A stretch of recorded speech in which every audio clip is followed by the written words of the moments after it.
ঘুমিয়ে গেছে, তো ভাবলাম আমি কেন আর বসে থাকবো, খেয়ে নিই। আর বেলাও তো হয়েছে, 1টা মতো বাজতে যায়, 1টা বেজেই গেছে, দাঁড়াও, 1টা 14 হয়ে গেছে। তো আজকে কি কি রান্না করেছি তোমাদেরকে দেখাই, চলো।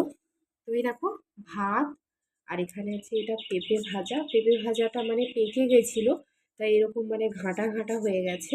আর এটা হচ্ছে বেগুন ভাজা, আর পেঁয়াজও নিয়েছি, আমার পেঁয়াজ খেতে তো ভালো লাগে, তোমরা জানোই।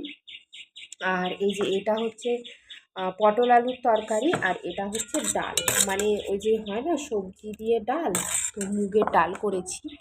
তো আজকে তোমাদের দাদা ভাইয়ের নিরামিষ, কিন্তু আমি একদম মানে ধরো আমি নিরামিষ করি, আমি করিনি, তোমাদেরকে দেখিয়ে দিলাম। এই যে দেখো আমি পেঁয়াজ খাচ্ছি।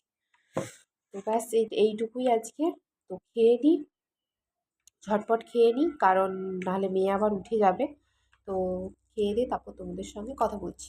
আর তোমরাও আজকে কে কী খেলে অবশ্যই কমেন্ট করে বলবে, ঠিক আছে?